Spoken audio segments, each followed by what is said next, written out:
right. So, the shirt says that. So we're going to talk a little bit about heat injuries. Okay, we had this wonderful session about like 101 days of summer. And they went over like heat cramps, heat exhaustion, heat stroke. Okay, so which one is the most serious, and which one is the least serious? Heat stroke. So heat stroke is most serious. Heat cramps are the least serious. Let's start with the least serious. What are some of the signs and symptoms of heat cramps? Cramps! Where? Legs. Abdomen. Okay? What's their skin gonna look like? Pale. White. Sometimes sweating. Red and sweaty. Okay? Now, heat exhaustion. The next level up. What are they going to look like? They're going to be sweating. They might be a little confused. Why am I standing here? Because you're getting okay? Might be a little confused. Mental status. Okay? Pay close attention to your marine's mental status. Is he acting normally? No. He volunteered for this, isn't he? Well, he was. Surprised. There we go to heat stroke. What do they look like in heat stroke? Hell no. Not sweating. Did you take Red and hot those tubes? touch. What are they going to be acting like? Fucking lunatic. That's one. They might be acting drunk. They might be acting cuckoo, nuts, crazy, anything but themselves. Their eyes are going to be nice little pinpoints. You're going to look at their eyes, they're going to look like they're freaking on speed. Okay? Eyes are going to like that. Okay? They might have difficulty talking. Some people, when they get heat stroke, their tongue swells up. So, how are we going to treat this Marine for heat stroke? Dog go. I feel fine. First things first. Get him out the environment and strip him down.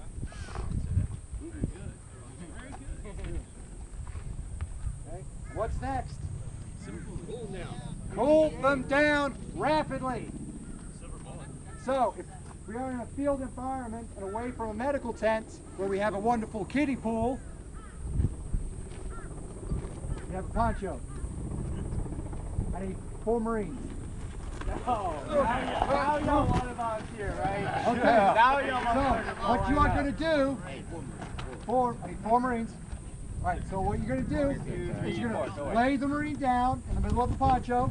Lay him down. Head down this way. Alright. And then, 4 Marines are going to basically just hold the sides up. Okay? You're not going to pick it up, you're just going to hold the sides up, okay?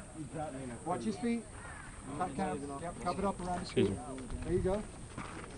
Hold down a little bit. Having a good time? Hey, just pretend you win the Super Bowl, all right?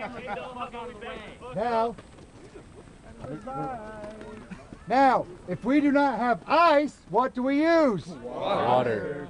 So let's use some water. Just water. Fast. Go. No, don't go nowhere. Don't go nowhere. Okay?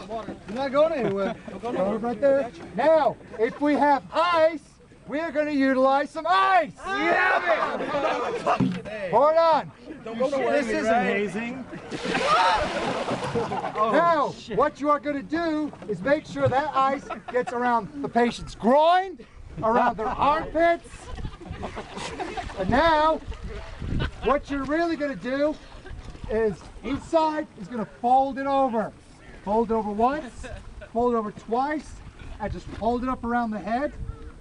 You're like a little cocoon. Little cocoon. So now, all right, so I'm burrito. I got it. All right, back out. Just make sure you're holding the feet. All right, back up so everyone can see. So, this is the finished product. Okay? You will leave the patient's head exposed. Why? So we can breathe. So they can breathe, and so you can reassess them. Fucking cold up in this thing. Shit. Okay? You're going to look at their mental status. Are they acting normally? No. More ice. Okay. I think we need more ice. Okay. You're also going to look at the face. Are their lips turning blue? Are their eyelids turning blue? Okay?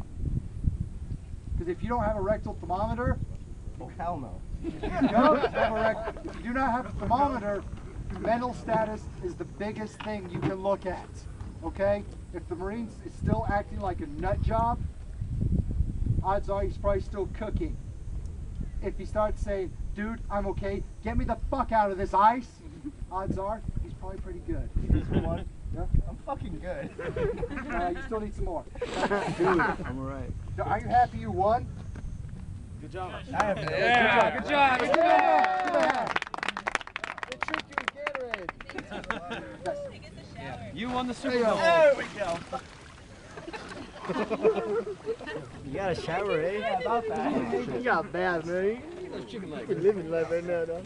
Hey, who are the 4 Marines up here? Why don't you come back up here now? Everybody give him a hug. Yeah. Alright, so the big thing to take home is that, hey, ultimately that. Alright, somebody's acting different. Like, hey, I mean, y'all know each other, right? Y'all work with each other every day. Y'all see each other every day. If you say, hey, this guy's acting weird, you know, and it's hot outside, you know, hey, and you know, that may be a big sign, a big indicator that, hey, he may be suffering from a heat injury. So you need to, like H1 said, remove him from that environment, cool him down the best way you can, and then get him to a higher echelon of care. Whether that be the BAS here in the field, or the BAS back on Camp Hansen, or Camp Lester, whatever the case may be, you gotta get them to a higher echelon of care as soon as possible. The big thing about the ambulances here is that if you're suffering from a heat injury, your temperature is anywhere above 102 degrees, they won't transport you until you reach until your body temperature lowers 102 degrees. So it's imperative for you to do everything you can to cool the patient down to 102 degrees. So get them as cool as possible prior to them being transported.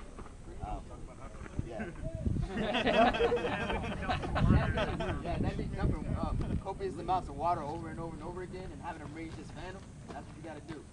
That means stripping them down naked, doing the same thing. Hey, that's what you got to do. But you got to get them as cool as possible, as fast as possible.